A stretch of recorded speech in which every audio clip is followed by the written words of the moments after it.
La primaire, alors non pas celle que vous attendiez, la primaire des noisettes, ça a l'air Oui. d'être un petit peu mort, dans le film, comme annoncé d'ailleurs depuis, plus d'1 an, sur la Pas du Team. Mais la primaire du parti socialiste est en train de se profiler d'une manière assez particulière. Alors on va vous parler de tout ça. Est-ce qu'il y a du François Hollande? Est-ce qu'il y a du Raphaël Glucksmann? Est-ce qu'il y a du Olivier Faure? Est-ce qu'il y a du Boris Vallaud? Est-ce qu'il y a du, comment il s'appelle le Obama de Saint-Ouen là, Bouamrane, du Karim Bouamrane? On va voir ça.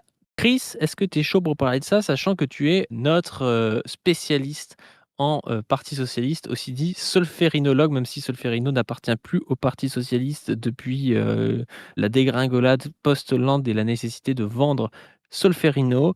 Est-ce que tu es chaud? Ah ben moi je suis chaud, j'adore ça. On a tous nos petits, comment on dit, nos kinks. Je sais pas si tu as un terme plus médical que ça, toi qui es Mon là-dedans, mais fétiche. nos fétiches, ça me va, c'est un terme très marxiste. Moi, je suis Vraiment, plutôt c'est. dans les intérêts extrêmement restreints, spécifiques et envahissants, tu vois? C'est plutôt ça dans mon métier. Alors, je sais pas si c'est. Alors, spécifique, est-ce que PS est spécifique? Ouais, Oui, par c'est rapport à. spécifique, Voilà. ouais. T'as dit quoi? Envahissant? Extrêmement restreint. Extrêmement restreint, bah ça devient un parti à moins de 2%, donc ça devient très très restreint. Par contre, ils sont très envahissants, donc je sais pas si le diagnostic est bon. Le diagnostic peut y être, hein. Donc, bref, et donc, ouais, non, moi j'adore le. C'est un peu le côté, tu vois, genre, comme vous aimez, je sais pas, les jeux de stratégie, les échecs, jouer sa partie. En politique, il y a de ça. Pas vraiment toujours le plus reluisant, mais j'aime bien quand même. Ça montre quand même que l'activité politique, c'est pas déterminé, on n'est pas de l'agitation de matière, tu vois, voilà, qui suivons le truc et tout. Non, non, c'est nous qui faisons l'histoire et c'est des humains qui faisons l'histoire et il y a des orientations à prendre et tout. Même si, par contre, souvent les humains se trompent sur leur capacité réelle à faire l'histoire. Ils ont l'impression de faire la grande histoire, souvent ils en font des petites, voire au mieux des moyennes. Et au PS, ils en font des toutes petites, petites, petites, petites, mais en tout cas, c'est assez intéressant pour voir. Et surtout, nous, on compte sur eux. On compte sur eux pour pouvoir quand même exister un peu.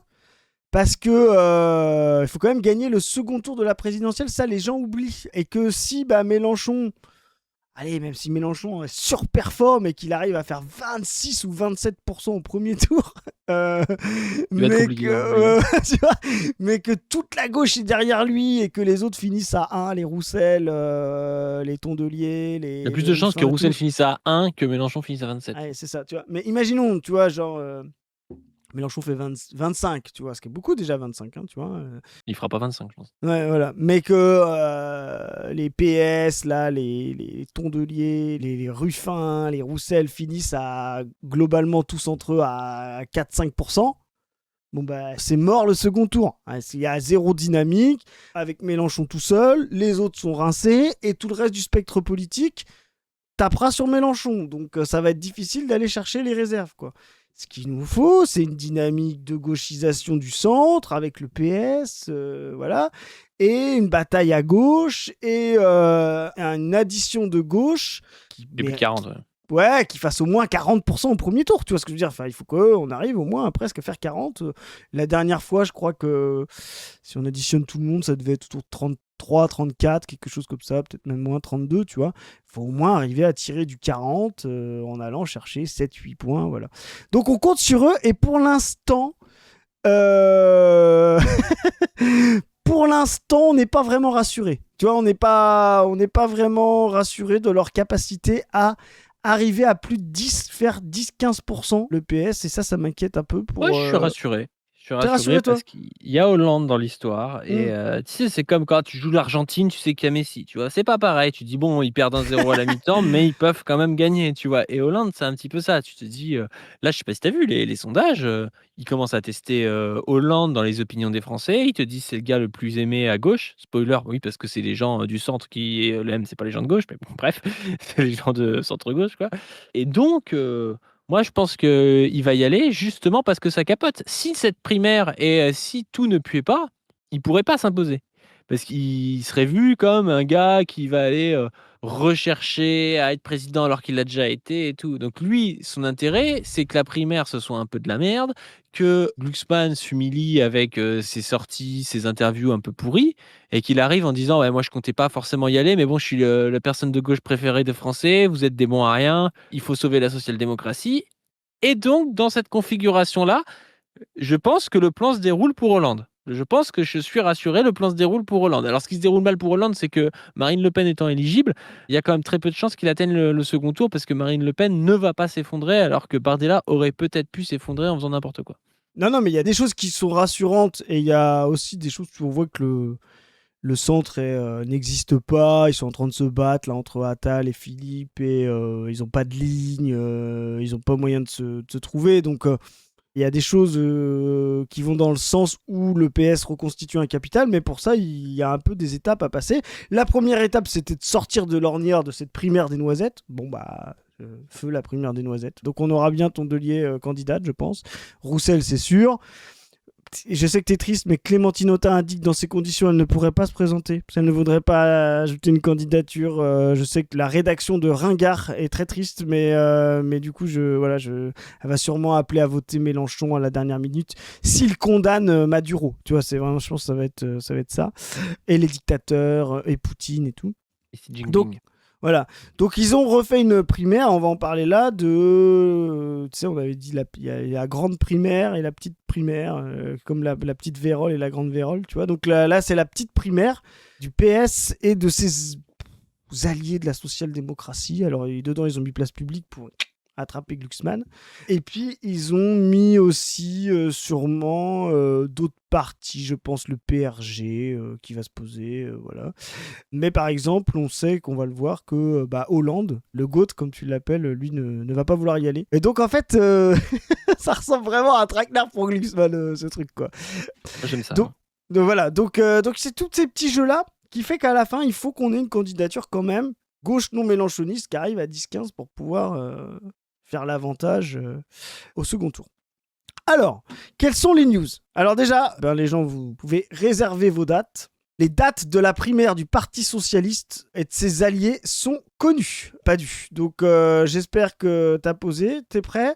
Dans ton agenda, c'est donc le week-end du 10 octobre. Une semaine avant un second tour qui sera le 17 octobre. T'as quelque chose ce jour-là ? T'es en garde voilà, je vais annuler, je pense. Je pense que je vais tout annuler. Annule. Je pose et puis comme ça, je vais aller voter à cette primaire. Alors, petite subtilité. On a le droit à la double adhésion au Parti Socialiste La Brèche ou pas ? C'est autorisé ou pas dans les statuts ? Je crois que c'est comme être franc-maçon au congrès de Tours. Je crois que ce n'est pas autorisé. Désolé. Non, par contre, il faut que tu saches que c'est 15 € pour pouvoir voter à la primaire. Donc, ils avaient déjà... Alors, le premier degré, les gens interdisaient la franc-maçonnerie au congrès de Tours. Aujourd'hui, ce qu'on devrait interdire dans tout congrès communiste, c'est Sciences Po. Bah, c'est ça. Je pense. C'est un peu l'équivalent, tu vois. C'est un truc de réseautage, bourgeois. Qui sert à rien. Sert à rien. Oui. Bourgeoisie progressiste. Ils ont servi à un moment, mais maintenant ils servent plus. Donc voilà, donc la primaire, donc on récapitule. Il faut adhérer à un des partis pour pouvoir participer. Donc si vous voulez participer, il faut prendre l'adhésion au PS ou à Place Publique ou aux alliés qui seront. Je sais pas, je te dis lesquels il y aura. Je pense le PRG ou un truc comme ça. Et surtout, il faudra payer 15 € en plus, pas du. Les tickets d'entrée, c'est, tu sais, comment on dit, la cave pour comme au poker, la cave pour voter au PS, c'est 15 balles quoi, tu vois, c'est le droit de bouchon. C'est ça, exactement. Donc voilà, qu'on nous dit donc au-delà de ça, donc ça c'est des choses que t'es connues. Alors maintenant on a les dates. Les participants ne sont pas encore tous connus. Alors tu vas voir les participants qu'on connaît déjà, c'est voilà. Mais les dates, elles sont fixées. D'après nos informations, le premier tour de la primaire du PS et de ses alliés aura lieu le samedi 10 octobre et le dimanche 11 octobre. Donc tu vois, le samedi 10 et le dimanche, le temps de compter une fois, refaire le vote de manière cachée et recompter pour avoir les vrais résultats. C'est un mode... Déjà, le fait que ce soit sur 2 jours, déjà, ça pue l'urne a disparu pendant la nuit. Hein. Je peux te dire que c'est trop bizarre de faire un vote sur 2 jours, je trouve. Hein. Vous envoyez votre résultat à Patrick Caner. sur le groupe WhatsApp avec Patrick Kenner et c'est lui qui compte, c'est lui qui fait les additions. Vous avez bien rempli le fichier Excel pour Patrick Kenner? Oui, mais j'avais mis 687 dans ma section. Non, tu t'es gouré, c'était 387. Voilà. Non, mais c'est trop bizarre de faire sur 2 jours. En plus, ils sont pas des milliers. Ils peuvent faire sur un jour. 2 jours, ça pue vraiment le truc trafiqué pendant la nuit. Hein. Peut-être qu'ils s'attendent à des millions, hein, comme en 2007. Hein, c'était plusieurs millions de personnes qui avaient voté, etc. Peut-être qu'ils s'attendent à des millions et des millions. Ouais, je ne sais pas. Un conseil national sera organisé le 25 août par le PS pour valider les modalités d'organisation. Alors là, promis, on va suivre ça. Parce que je pense que les modalités d'organisation, ça va être sympa. Déjà 15 balles pour leur électorat là, de vieux qui font des croisières et qui ont 3 locatifs. 15 balles, c'est rien, mais 15 balles, c'est cher quand même pour payer pour voter. C'est vraiment censitaire leur truc. Ouais, c'est ça. C'est pour, pour être sûr que des gauchos précaires ne viennent pas saboter le truc. Tu vois, Pour l'heure, si plusieurs personnalités de gauche, adhérentes ou proches du PS, ont déjà annoncé leur candidature à la présidentielle, peu ont fait savoir qu'elles se plieraient à une telle primaire. Raphaël Glucksmann, qui enregistre les meilleurs scores de cet espace politique dans les sondages, pour l'instant, talonné par Hollande, comme tu l'as dit, s'est simplement montré satisfait du choix socialiste d'une primaire fermée sans indiquer s'il y participerait ou non. Alors, Glucksmann, vous voyez, il est obligé, de dire merci. Et il est baisé, il disait moi je participe pas à la primaire parce qu'il y a Mélenchon, là c'est une primaire, il y a que des droitards dedans, donc il est obligé. C'est surtout, il voulait pas une primaire où il y a décidé par Fort a perdu, c'est Valo et son pote Meilleur Rossignol qui fait le truc. Et lui, il peut pas envoyer chier en disant non, je suis le candidat, vous vous ralliez à moi, parce qu'il n'a pas de dynamique et il n'a pas de thune. Je rappelle qu'on est donc le 1er août. Le 13 juin, il a fait un meeting en même temps que nous. Nous, on a fait la diffusion du film. Il a fait son meeting en disant je lance une grande dynamique, je me donne 3 mois pour pouvoir aller convaincre les gens. Qu'est-ce qui se passe de Glucksmann aujourd'hui? Voilà. Nous, en attendant, on a fait presque 50 diffusions du film militante. Je pense qu'on a plus vu le film dans le monde de gauche que on a vu Glucksmann, quoi. Donc vraiment, il n'y a aucune dynamique. Ce type est une baudruche. Et là, il est quand même obligé de se plier parce qu'en fait, il a besoin que le PS se rallie derrière lui. Mais le PS ne va, à mon avis, jamais faire ça. Alors, qui c'est qu'on a?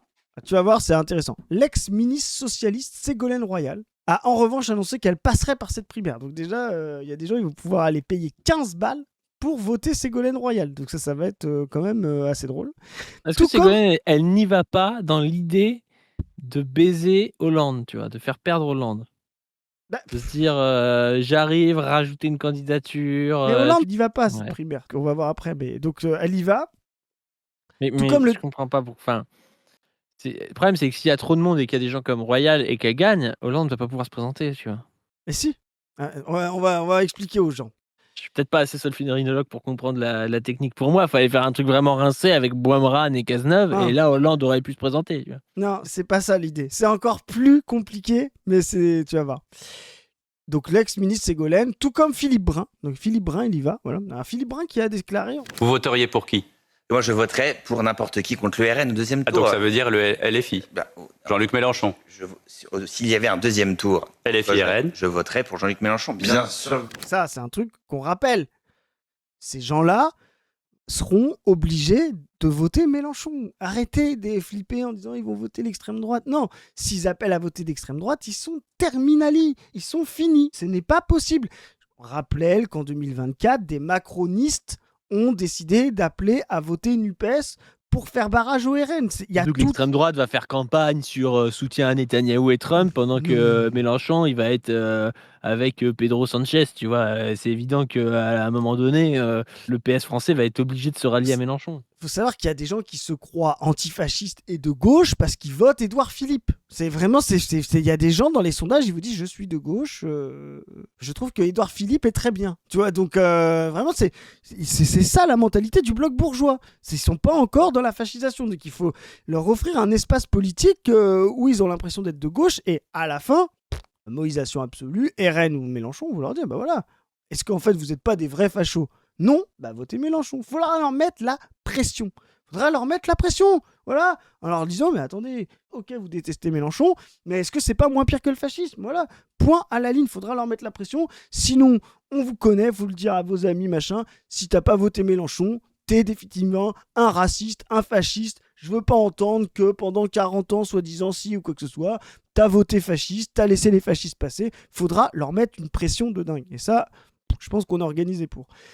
Donc Philippe Brun qui y va, au contraire de Karim Bouamran. Alors lui c'est l'artisan, voilà, il fait sa petite boutique dans son coin. Lui il a dit qu'il irait pas, que lui il est candidat à la présidentielle, il passe pas par la primaire. Karim Bouamran, c'est lui, il veut être candidat comme ça, il pense qu'il a une dynamique derrière lui. Voilà, c'est vraiment, c'est Karim quoi, c'est voilà, donc c'est. Oh, ce gars, quoi, ce gars. Putain, c'est cool parce qu'il est jeune, on va l'avoir pendant 30 ans. Quoi. Ah ouais. Non, on n'a pas fini. Mais justement, je pense qu'en plus, c'est drôle parce qu'il est capable, tu vois, de vouloir tu vois, incarner la gauche antiraciste, peut-être une fois le départ de Mélenchon, tu vois. Il est capable de jouer ce truc-là. Je suis maire d'une ville de banlieue, je suis d'origine immigrée, tu vois, enfin, j'écoute du rap. Tu vois, enfin, vraiment, Karim Bouamran, c'est vraiment le SOS racisme 4.0, quoi. Enfin, c'est. Voilà. Et donc, pareil, l'ancien Premier ministre Bernard Cazeneuve, on le va voir, Bernard Cazeneuve, donc voilà, n'y va pas non plus. On attend les intentions d'Olivier Faure et de Boris Vallaud. Alors ça, c'est notre petit chouchou. Moi, je pense que, tu vois, avoir Philippe Brun qui est personne, Ségolène Royal qui est rincé, ça sent quand même un petit Boris Vallaud qui sort sa carte, tu vois, du truc. Et il faut se rappeler, en plus, dans les primaires, les favoris ne gagnent jamais. Il peut nous faire une Benoît Hamon avec sa démarchandisation, aller chercher l'électorat plus à gauche de Faure, Chloé Ridel, et en même temps, c'est pas Olivier Faure, donc ils peuvent voter pour lui. Donc tu vois, il peut aller chercher ce truc-là, Boris Vallaud.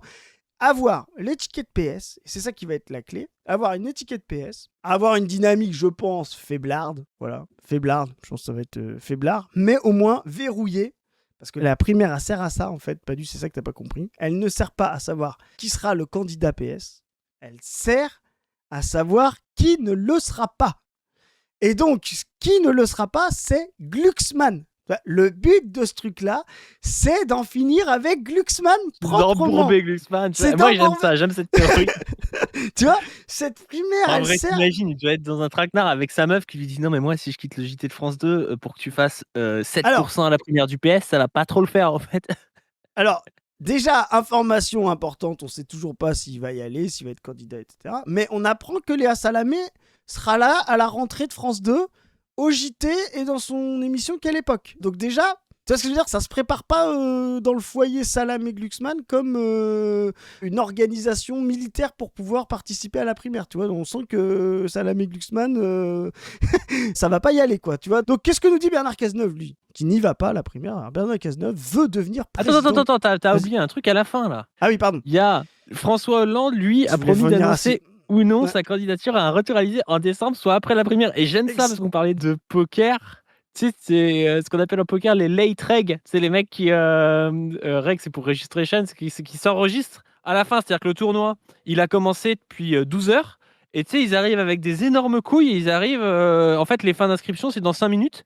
Et là, ils prennent leurs jetons, les autres ont déjà commencé à jouer, il y a déjà des gens qui ont commencé à grossir, mais eux, ils s'en foutent parce que c'est souvent les meilleurs joueurs qui arrivent comme ça et qui n'ont pas besoin de montrer, de s'échauffer ou d'essayer de prendre de l'avance et tout. Ils arrivent et puis ils se posent comme ça avec un cigare et puis là, ça commence vraiment à jouer. Et Hollande, il est comme ça, il dit non, mais moi, la primaire, c'est pas pour moi. Moi, je suis un ancien président.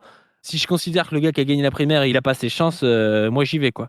Et ça, c'est ce qu'il doit jouer. Ouais. Je trouve qu'Hollande, il joue quelque chose de beaucoup plus intelligent que ce qu'a fait Sarkozy quand il s'est embourbé dans une primaire avec François Fillon, avec, je crois qu'il y avait Copé à l'époque. Enfin, c'était un traquenard, sa primaire. Voilà le jeu profond. Donc, premier truc, ça a été, on l'a dit, arrêter la primaire des noisettes. Ensuite, enfermer Glucksmann dans une primaire de merde. Soit il la perd, bon, et c'est finito. Soit il la gagne, et il l'a gagné contre Philippe Brun et Ségolène Royal. Je veux dire, et donc il n'a pas non plus de dynamique. Ah ouais, je vois trop le mec qui gagne la primaire et t'as après Canard qui dit cette primaire n'a pas été réellement investie par les gens. Il y a eu 60 000 votants. Voilà, exactement, tu vois. On peut... Tu sais, avec Caner qui vient et qui dit on peut regretter quand même l'absence d'engouement populaire derrière Raphaël, quoi. Tu vois ce que je... Tu vois, donc, il prépare ça. Il est perdant, le gars. Il prépare ça et ensuite, regarde ce qui se passe. Et ça, c'est très important pour aller plus loin. C'est justement de montrer que pourquoi Hollande pourra arriver à un recours si il est tout seul, Glucksmann, bah, ça va être une concurrence, ça va pas marcher. Pourquoi il serait un recours, Hollande ? Parce qu'il faudra départager avec d'autres candidatures uniques dans le même espace. Et donc là, il y a un Bernard Cazeneuve qui vient aider François Hollande. Hollande lui dit « Eh Bernard, faut que tu te présentes. » Pourquoi ? Parce que si moi je veux arriver comme le gars qui départage, il faut qu'il y ait Glucksmann ou Valo, etc., ou un autre, mais que toi tu sois là aussi, peut-être que Bouamran soit là, tu vois ce que je veux dire, pour que vous puissiez vous ranger derrière moi une fois que toi tu auras une dynamique à 4, l'autre il aura une dynamique à 7, tu vois. Donc en fait, Cazeneuve, qui n'y va pas, etc., travaille pour Hollande. Ils sont potes, ils te rappelles la photo Cazeneuve-Hollande encerclant Glucksmann. Tu vois, en fait, ça, tellement le gars. ça sert à ça. Donc, il sert à créer un espace en disant non, il y a déjà trop de candidats de l'espace social-démocrate. Il y a Glucksmann dans sa primaire qui n'a pas trop bien marché. Il y a Bernard qui, lui, a un vrai espace aussi, voilà, qui a un destin politique. Il faut qu'on rassemble tout ça. Et qui va rassembler tout ça en décembre ? François Hollande. Alors, le Bernard Cazeneuve, il arrive, il vient travailler pour Hollande, il va pas passer par la primaire parce que ça n'intéresse pas Hollande, il va faire son petit chemin tout seul, et il fait dans une interview publiée au Français pour présenter le projet, Marianne publie un entretien, voilà, il dit « C'est un contrat qui me lie aux Français, que je me présente ma candidature non pas par des habiletés tactiques,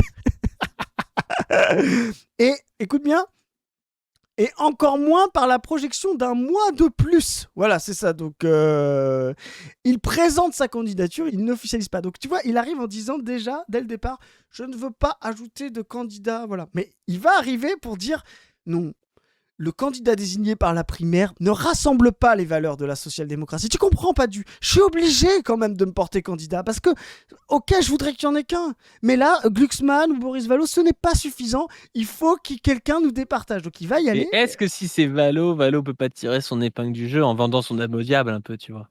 Est-ce qu'il peut pas réussir à ranger ces mecs-là derrière lui plus que parce que c'est quand même un mec du PS. Est-ce qu'il peut pas arriver à négocier et réaliser la prophétie, tu vois ? Et que ce soit Vallaud qui y aille. Mais c'est ça. Il a beaucoup plus de chances que Glucksmann qui, lui, n'est pas dans le parti, quoi. Bah, je suis d'accord. Il a vraiment ce coup à jouer là. Le problème, ça va être... s'il n'a pas une dynamique réelle, il va se faire bouffer par Hollande, quoi. Il faut que Vallaud arrive à gagner. Peut-être pas assez connu. Il est peut-être sorti trop tard, tu vois. C'est le gars qui tente une échappée peu tard, et là, ça va être compliqué. Là, si ça devait être Vallaud, devrait déjà y avoir toutes les semaines des photos de Vallaud sur un bateau avec Najat. Tu vois, il y aurait déjà une campagne un peu. Faut pas le faire trop tôt, mais en tout cas, il va falloir qu'il se déclare vite et qu'il commence à penser son projet. Après, il peut faire une Hamon. Hein. Hamon était parti un peu outsider et puis il avait un. Tu vois, ça finit très bien. Mais... on lui demande pas de faire 25, on lui demande de faire 13-14, quoi. Voilà. Donc voilà, c'est possible. En tout cas, ce qui est sûr, c'est qu'il faudra qu'il soit autour de plus de 10, en tout cas, 12-13 en décembre pour pouvoir que Hollande se rallie derrière lui. Tu vois ce que je veux dire, d'avoir l'assentiment de Hollande, de Cazeneuve et tout. Voilà. Mais en tout cas, ce qui est sûr, c'est que Cazeneuve travaille pour pouvoir diviser l'espace social-démocrate malgré cette primaire et préparer un recours, quoi. Le recours de décembre et de François Hollande. Voilà.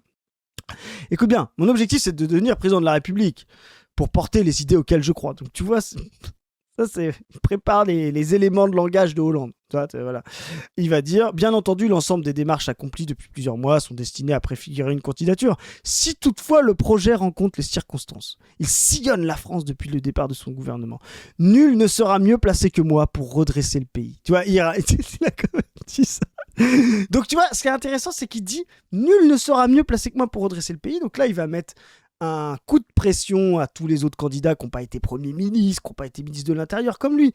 Il n'y en a qu'un à qui il ne pourra pas mettre un coup de pression pour dire t'as pas la légitimité, c'est Francesco. Voilà, c'est pour ça qu'à la fin, c'est bien foutu, quoi. Donc, c'est trop bien. Donc voilà, il a fait 86 pages de propositions pour refonder les services publics. Tu vois, c'est là où on dit ils vont aller vers la gauche, etc. Garantir la souveraineté, établir une règle d'or sociale, tu vois. Donc il travaille quand même une gauchisation du macronisme. L'ancien Premier ministre met l'accent sur les déficits. Il condamne leur gestion par Emmanuel Macron. Félicite implicitement son successeur immédiat. En 2017, le déficit public était à 3%, puis à 2,75% après la loi d'Édouard Philippe. Tout s'est dégradé ensuite. Alors ça, c'est Finot de chez Finot. Il félicite Édouard Philippe pour dire que Macron a fait de la merde. Parce qu'en fait, il a besoin tu vois, d'aller chercher l'espace du centre et la concurrence avec Édouard Philippe. Donc c'est vraiment, tout est fait. Et je le dis, on a parlé là, vous avez vu, je sais pas, au truc du MEDEF, il y a un débat Mélenchon, Retailleau, Le Pen, je sais pas quoi, là, 27 août. Hein. On pourra regarder, c'est intéressant, peut-être on fera des réacts là-dessus. Mais le vrai moment, le 29 août, sur LCI, je crois, il y a un débat Hollande versus Édouard Philippe Padu. Et ça, si c'est pas un mec... Ça, tu te rends compte avant la primaire, etc. Donc il y a un débat Hollande-Édouard Philippe. Là, Hollande nous fait ce que avait fait Mélenchon avec le Mélenchon-Zemmour, mais lui pour l'espace de centre. Mélenchon, c'était pour l'espace des projets radicaux, oppositionnels, enfin vu comme oppositionnel. Il s'était dit, je me mets comme l'opposition à la droite raciste zinzin. Hollande se met comme l'opposition au centre droit. C'est hyper intelligent et puis ça va invisibiliser toutes les tentatives des autres candidats de centre-gauche. Là, ça va être le seul à avoir fait ça. Non, mais moi, je trouve, je suis désolé, je suis peut-être un bandeur, mais les anciens du PS, les vieux éléphants du PS, c'est les seuls à bien comprendre comment on fait de la politique, avec les médias. C'est des maestros, les gars. Voilà. Regarde, écoute bien, tu vas voir, ça va plus loin. Il est trop bien cet article de l'opinion. Il dessine le chemin politique qui pourrait l'amener à se présenter. Il faut rassembler ceux qui veulent échapper à la confrontation des deux blocs dégagistes et inviter les Français à un sursaut. Tu vois, guerre contre les extrêmes. Il y a beaucoup de candidats possibles dans ce périmètre. Édouard Philippe, François Hollande, Raphaël Glucksmann, votre serviteur. À la fin, le truc, ça va être, est-ce que vous êtes du côté d'Édouard Philippe ou est-ce que vous êtes du côté de François Hollande pour empêcher les extrêmes, tu vois ce que je veux dire, d'arriver face à face au deuxième tour. C'est ça la clé. C'est là où tu vois, il ne cite pas une personne. Qui c'est qu'il ne cite pas? Attal. Et voilà, Attal, il ne le cite pas parce qu'il sait très bien que c'est une noisette entre François Hollande et Philippe et qu'il devra choisir entre l'un ou l'autre. Attal, il a vu la prophétie, je pense. C'est ça. Tu vois, c'est incroyable.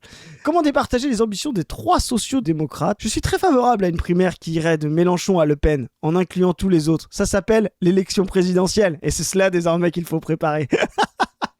Non, mais il a raison. Après, le truc des sondages, c'est un peu une douille parce que les sondages tendance à favoriser certains candidats. Mais oui, c'est excellent. Hein. Donc voilà. Donc Cazeneuve est là pour délégitimer le candidat issu de la primaire. Donc vraiment, Glucksmann, si t'y vas, t'es mort. Si t'y vas pas, t'es mort. Ouais, je te le dis, annule tout, pars en vacances et laisse Léa faire ses émissions de merde sur France 2. C'est le maximum d'hégémonie que tu peux avoir. On a finalement, on peut pas tout le dire parce que on n'a pas accès, voilà. Mais juste pour finir là-dessus, on a. Ok, très bien. Hein. Et tu vois, le titre est trop bien parce qu'il vient d'expliquer exactement ce qu'on va dire. Les gens, ils comprennent. François Hollande prêt à pousser Raphaël Glucksmann dans les roses. Alors, qu'est-ce que c'est? Tu pourrais te dire, François Hollande, il veut pas que Glucksmann ait le Parti Socialiste derrière lui. Voilà. Mais il y a un double sens. Il veut le pousser dans les roses parce que c'est épineux. Voilà. Et il sait qu'en fait, en le cadenassant dans cette primaire-là, il n'aura aucune légitimité parce qu'il aura battu Brun ou machin, etc. Ou alors il aura perdu contre Valo, etc. Il veut le pousser au PS. Lui-même en étant à l'extérieur du PS, tu vois, pour être le recours de la social-démocratie. Comme ça, l'espace de Glucksmann, dont Cazeneuve a parlé, qui était un espace large, tu vois, il a dit, il y a Hollande, il y a Philippe, il y a voilà, l'espace du centre. Glucksmann redevient un petit gars du PS. En fait, c'est ça. Tu vois ce que je veux dire? C'est ça qu'il faut comprendre. C'est que s'il va à cette primaire, il devient un petit gars du PS qui a voté 60 000 personnes, etc. Même Hollande va dire... Le PS, c'est pas assez pour pouvoir convaincre les Français. Il faut plus large. Tu vois ce que je veux dire? Lui, il va pouvoir arriver en disant j'aime beaucoup le PS, c'est ma vieille maison, j'y suis attaché. Mais c'est pas assez rassemblant pour pouvoir aller chercher l'espace. Tu vois, donc, la phrase, le pousser dans les roses. C'est sûr que lui, il débat avec Édouard Philippe, pendant que l'autre, il débat avec Philippe Brun, tu vois. C'est pas la même chose. Hein. Tu vois? Mais c'est excellent. Mais en vrai, moi, ce qui me fait de rire, c'est Glucksmann, tu vois. C'est le gars, tu peux avoir tout fait, les réseaux, BHL, CIA et tout, et tu te retrouves sur un truc franco-français qui est le PS, qui a un traquenard, tu t'embourbes avec des mecs qui doivent te dire tout et son contraire.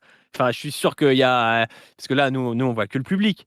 Mais en privé, tu dois avoir Cazeneuve qui te dit un truc, Caner qui te dit l'inverse, Ouais, ou qui non, te mais- fait croire que qui te dit un truc comme ça, t'es le premier à le savoir, alors que tout le monde le sait déjà et fait semblant Non, de mais pas le savoir. Ça doit c'est être excellent. Le mec doit être dans une merde, mais. c'est incroyable, c'est incroyable. Surtout je te dis, il a rien en fait. Le problème, c'est que, tu vois, quand on parle de la fascisation, en fait, on n'est pas encore assez dans la fascisation pour que ce type s'impose juste avec des réseaux. Il y a encore des appareils, il y a encore des militants, il y a encore des votes internes, il y a encore des structures. Le gars n'a pas de parti, n'a pas de militants, n'a pas de dynamique.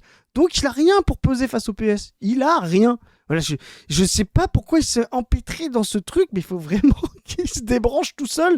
Parce qu'il va vraiment. Franchement, il se rend compte, le mieux à faire pour lui, c'est quand même de dire je n'ai pas de dynamique, je suis désolé, je n'ai pas réussi à rassembler, j'arrête tout, quoi. Tu vois, mais non, il va s'enfermer, aller être poussé dans les roses et devenir un candidat d'une primaire interne PS sans légitimité populaire qui a battu Philippe Brun, ou même Karim Bouamran n'a pas voulu se présenter. Tu vois, c'est genre, t'imagines le truc, tu te dis, t'as gagné un tournoi, ou même, je sais pas, le 50e à la FIFA te dit non, moi je viens pas, c'est un tournoi de merde, quoi. Tu vois, enfin vraiment. Ouais, et puis en même temps, tu vois, s'il se présente, c'est possible que.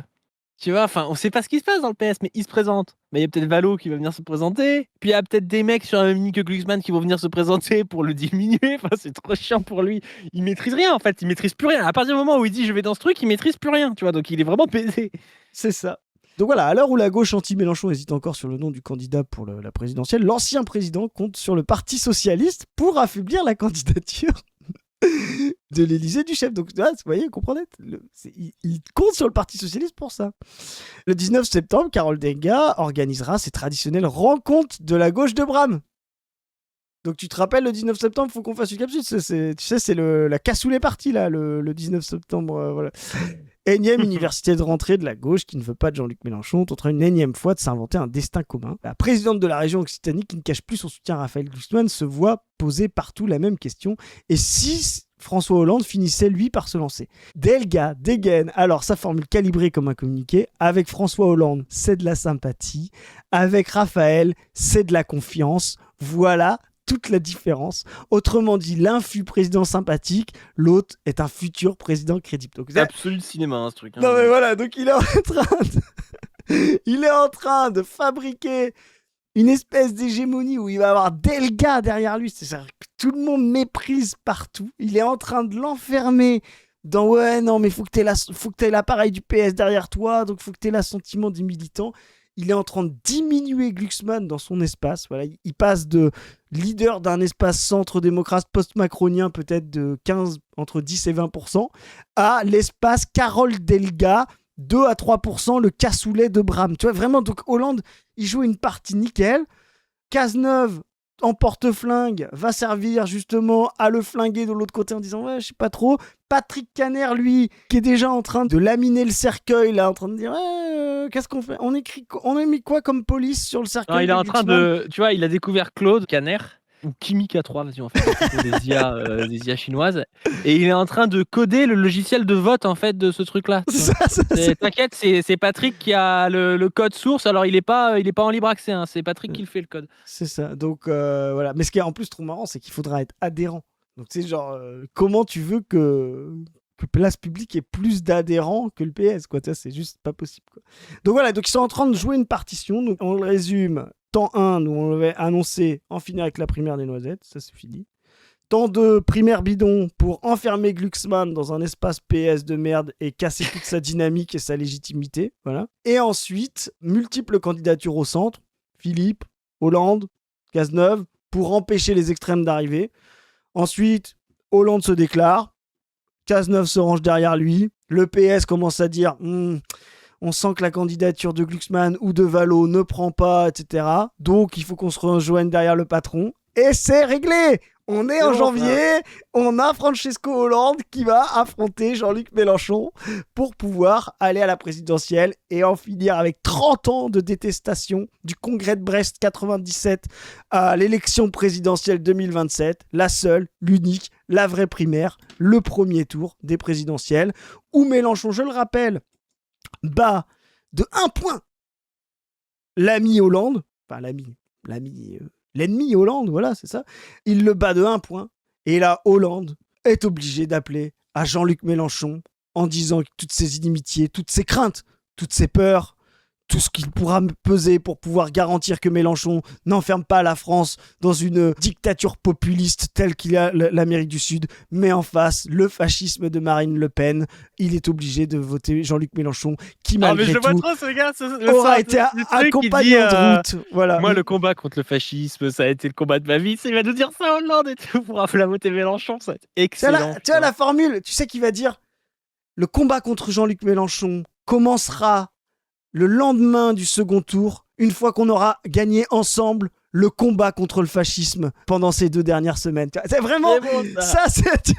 Et donc, il y a tout un truc qui va se mettre en place. Et c'est très bien, parce que du coup, il va permettre d'aller chercher les 15-20% de détestation de Mélenchon et de leur mettre la pression pour aller faire voter et faire élire Jean-Luc Mélenchon au pouvoir et avoir une majorité ensuite. Après, bon, effectivement, il y aura peut-être une majorité, il faudra avoir des gens du PS, etc. Mais c'est beaucoup moins pire que toutes les autres alternatives. En attendant, nous, on fait le boulot, on construit. Et puis Mélenchon, il doit passer par une constituante s'il veut gouverner, parce que c'est sûr que là, ça va être compliqué de gagner aux législatives, mais avec une constituante, avec du référendum, du truc, tu vois, il peut impulser une nouvelle constitution, il peut impulser... déjà, tu peux faire plein de choses dans la 5e République par décret, il y a vraiment des choses à faire. En attendant, nous, on construit la brèche, le parti communiste de masse de demain. Voilà, les analyses, le programme, l'organisation qui commence à se mettre en place. Et en attendant, retrouvez-vous derrière le film. Je laisse pas dû faire les annonces comme il se doit, car c'est un marketeur de bonne qualité. N'hésitez pas à aller voir le film À l'assaut du ciel, Cuba ou la solidarité anti-impérialiste. Allez sur la-brèche.org pour voir là où est-ce qu'il y a des projections proches de chez vous ou pour organiser des projections. N'hésitez pas aussi à nous aider sur le Tipeee, c'est ce qui nous aide le plus à faire un don. N'hésitez pas à vous abonner à cette chaîne, aux différentes chaînes Position Revue, on ne veut plus, aller sur Insta, Dr Zoé, Pas du Team, La Brèche, ONVP, tout ça. Et sur ce, on vous dit à plus. Salut les gens.